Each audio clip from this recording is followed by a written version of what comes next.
Hello everyone, I'm Meteorologist Charlie Ironmonger. Thank you so much for joining me today for your 9 a.m. news and weather update from the First Alert Desk. Now we've got news from Craven County where the Lieutenant Governor is going to be visiting Craven County Community College today. Now, Hunt was scheduled to visit last week but had to reschedule due to the snowstorm. Now, she will be visiting the Institute of Aeronautical Technology and STEM Center on campus, which is home to Craven's partnership with the NC State Engineering Program. The visit is part of her Future Ready Community College Tour, which highlights her policy platform to champion investments in childcare, early childhood education, and workforce development.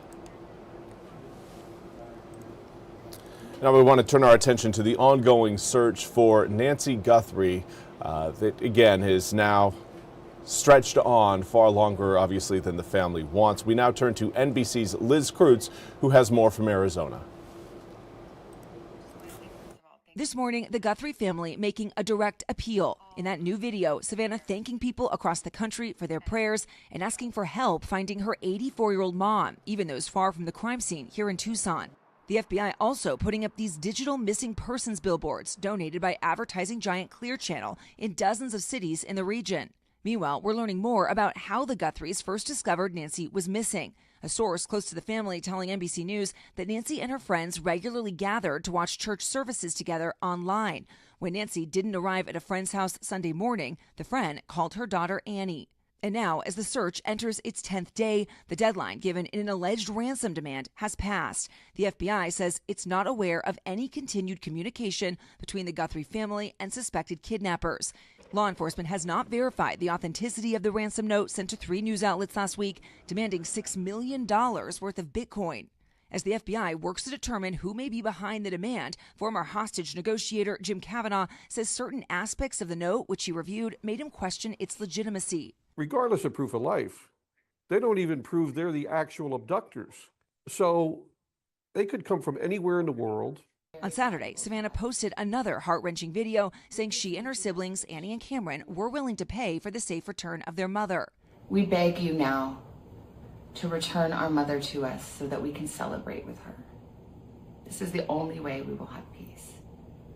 But now, with no developments from any possible kidnappers, authorities continuing the search and asking the public for help. Don't give up the ship. There's no proof of life, but there's no proof of death either.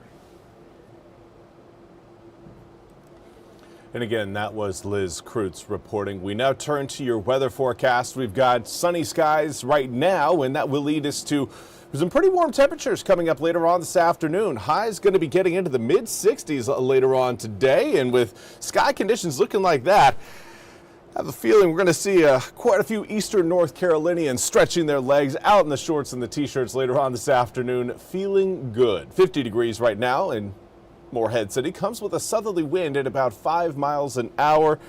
Overall, hard to tell that wind is blowing just by looking at the screen. Again, that water is glass right now over the Intercoastal Waterway. As far as air temperatures go, most of us currently sitting in the upper 30s to low 40s, a little bit warmer as you get closer to the Crystal Coast. That's the lone spot right now that is sitting around the 50-degree mark. The next closest reading is 46 degrees in Jacksonville. We've got 45 in Hatteras, along with Kenansville, 44 in New Bern, and those temperatures just get a little colder as you head further northward. But compared to where we were yesterday, everyone is noticeably warmer by about 10 to nearly 20 degrees. Get ready again for a little bit of some heat today. Not going to get hot. It's not going to get hot, but it will certainly get warm later on this afternoon. Something I know a lot of you are probably have been looking forward to. Not just looking forward to now. You've been waiting for this moment for a while. Southwesterly wind will also encourage that heat to climb again. Low to mid 60s this afternoon. 63, 64, 65 degrees will be a possibility throughout eastern North Carolina. Overnight tonight, cloud cover starts to build later on gradually, but I think most of the clouds we're going to see tomorrow will likely come in through the morning hours and into the afternoon. That's when rain showers will return to the east. Looks like more of a late morning to middle of the day rain event for tomorrow. Today, though, Mostly sunny skies. Not much going on as far as cloud cover goes until we get past sunset tonight, and that's when the clouds really start to build over the east, getting thicker and thicker as we get towards your Wednesday morning. Here's Wednesday, 7 a.m. Rain showers starting to come down, and those raindrops will stick with us throughout the first half of the day. As we head into the second half, into the afternoon, well, we see those raindrops slowly start to reach the coast, and by 5 o'clock, not only do those raindrops fully depart, we will also see the cloud cover depart as well, giving us again another round of some sunshine as we head from your Wednesday into Thursday. Something I know a lot of us are encouraged by. A little bit more sunshine, a little bit more warmth. Going to feel quite nice out there. But let's take a look at your full 8-day forecast. 65 today, 64 tomorrow. And then we will cool down for Thursday and Friday, down in the mid to low 50s over that 2-day stretch. Saturday, though, 60 degrees for Valentine's Day, 59 on Sunday. Sunday certainly looking like the day you're going to want to spend inside due to, of course, the cloud cover and the rain showers will be present.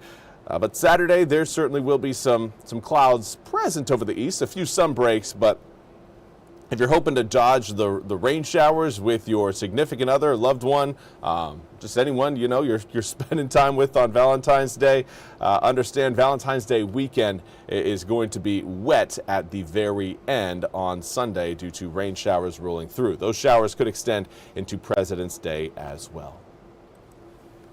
Well, that's all we have time for today's 9 a.m. news and weather update from the First Alert Desk. I want to thank you all so much for joining me. We'll be back with more news and weather coming up at the top of the hour. Until then, have a fantastic rest of your Tuesday.